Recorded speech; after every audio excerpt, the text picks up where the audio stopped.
اور 2 محرم کو ایک ایسی زمین پہ پہنچا کہ روایت کہتی ہے کہ وقف جواد الحسین ولم یتحرک، حسین کا گھوڑا رک گیا، بالکل حرکت نہیں کر رہا تھا۔ جماعت الثاقبہ کے مقتل میں لکھا ہے کہ حسین نے 7 گھوڑے تبدیل کیے مگر پھر بھی گھوڑے نے حرکت نہیں کی۔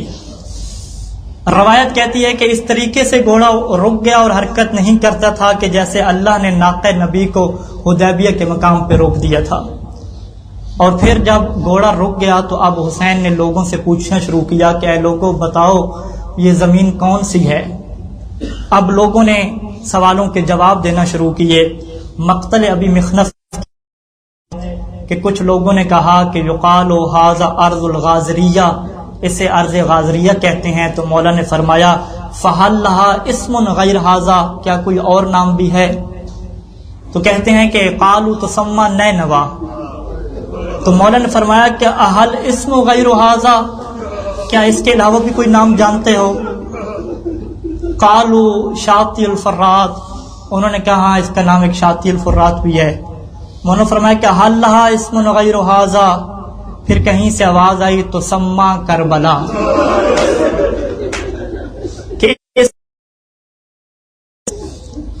ہم نے بھی سن لیا کہ اس زمین کو کربلا کہتے ہیں، مولا نے بھی سنا اس کو کربلا کہتے ہیں۔ اب روایت کے کیا جملے ہیں؟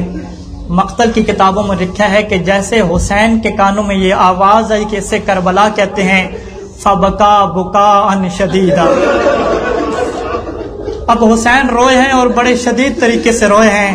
اب رونے کے بعد حسین نے دعا مانگی، اس نے کہا تھا کربلا، اب حسین نے کیسے دعا مانگی، کربلا کا نام کس انداز میں لیا؟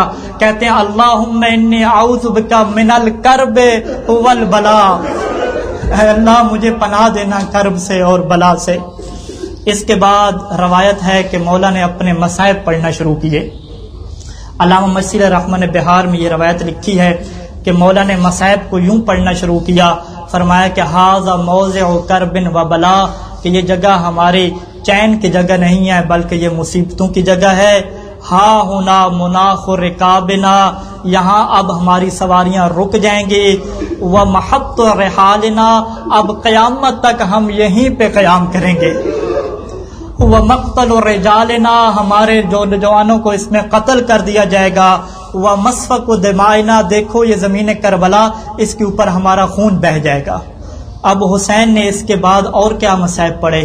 موصوبہ امام حسین کی روایت ہے کہ پھر امام نے یوں مصائب پڑھنا شروع کیے، ترمل النسوان وتذبح الاطفال، کہ یہ زمین وہ ہے کہ ہماری خواتین بیوہ ہو جائیں گی، ہمارے بچوں کو ذبح کر دیا جائے گا۔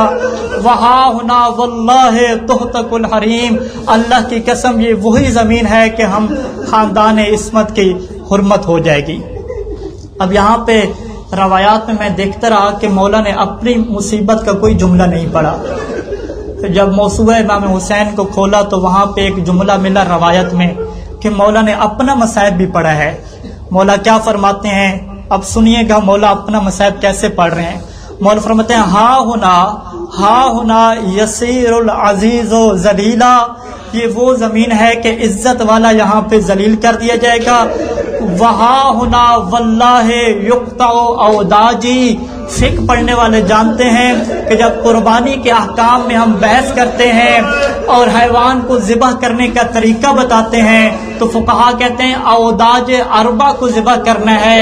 اب حسین نے یہاں پہ یہ نہیں کہا کہ میری گردن کٹے گی، بلکہ حسین نے کہا یہ وہ زمین ہے کہ یقطع اوداجی تخذب لحجتی، کہ یہاں پہ اسی طریقے سے میری گردن کاٹے گی جیسے ایک جانور کی گردن کاٹ دی جاتی ہے اور حسین کی داڑھی کو خضاب کر دیا جائے گا۔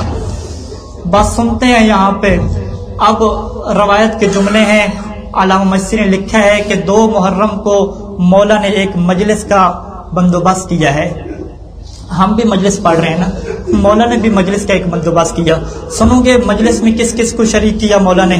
روایت کہتی ہے کہ فجامع الحسین ولدہ و اخوتہ و اہل بیتہ، کہ اس مجلس میں حسین اپنی اولاد کو، اپنے بھائیوں کو اور اپنی اہل بیت کو جمع کیا. اب مجلس میں جب سب جمع ہو جاتے ہیں نا تو مجلس کا آغاز ذاکر کیسے کرتا ہے؟ پہلے فضائل پڑھتا ہے، پھر مصائب پڑھتا ہے. لیکن مولا حسین نے مجلس کا آغاز کیسے کیا؟ روایت کہتی ہے کہ ثم نظر الیہم فبکا ساعتا. اب حسین نے اپنے مجمع کو دیکھا اور 1 گھنٹہ تک حسین روتا رہا.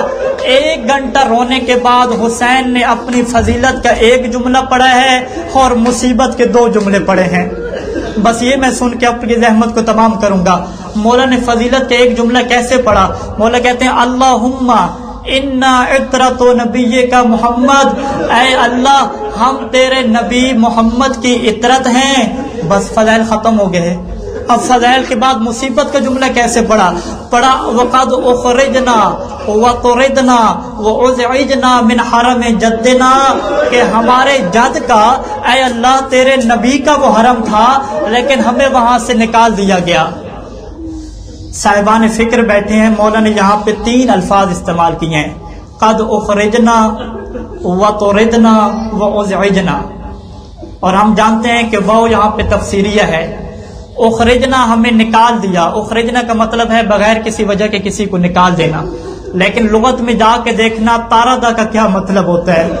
طاردا اس نکالنے کو کہتے ہیں کہ جس نکالنے میں اگلے کی حقارت کی جائے، اگلے کی ذلیل و بےزتی کی جائے. اور پھر ہم سب جانتے ہیں کہ جب کسی کو نکال دیا جائے، نکالنے کے بعد کا مرحلہ ختم ہو جاتا ہے. لیکن مولا نے تیسرا اپنی مصیبت کا لفظ کہا کہ وہ زعجنا، ہمیں نکالنے کے بعد ہمیں مسلسل پریشان کیا گیا، ہمیں مسلسل پریشانی میں مبتلا رکھا گیا. یہ مصیبت کا پہلا جملہ. اب مصیبت کا دوسرا جملہ کیا ہے؟ وتعدت بنو امیہ، بنو امیہ نے اب ہمارے اوپر فقط پریشان نہیں کیا، ہمارے اوپر ظلم کے پہاڑ ڈال دیے. مجلس ختم ہوئی. اب حسین نے بددعا کے لیے، دعا نہیں بددعا کے لیے ہاتھ بلند کیے اور کہا اللہم فخذ لنا بحقنا، اے اللہ ہمارے حق کو تو لے گا، وانصرنا علی القوم الظالمین، اور ظالموں کے اوپر ہماری مدد کرے گا. اب ایک اور روایت پڑھنا چاہوں گا. ایک روایت میں یہ ہے کہ جس روایت کو میں نے کافی ڈھونڈا تو مستدرک کے وسائل میں اور دیگر کتب میں یہ کو مولا نے خریدا تھا، اور خریدنے کے بعد مولا نے ان کو صدقہ دیا تو 2 شرطیں رکھی تھیں. ان 2 شرطوں کے اوپر اگر آپ غور کریں تو وہ شرطیں حسین کے اپنے لیے نہیں ہیں. ان 2 شرطوں میں حسین کو فکر ہے تو اپنے ظاہر کی فکر ہے.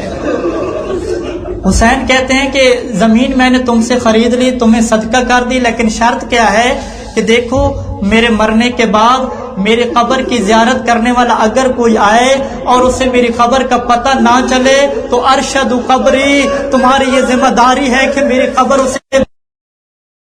دوسری شرط یہ ہے کہ اگر وہ بھوکا ہو، پیاسا ہو تو 3 دن تک اسے تم کھانا کھلانا. میں کہوں گا اے حسین آج بھی تجھے فکر ہے اپنے ظاہر کی، اے کاش 10ویں کو آپ ہوتے، اپنی مقدرات عصمت کو دیکھتے کہ کس طرح سے انہوں نے پامال کر دیا. ماتم حسین.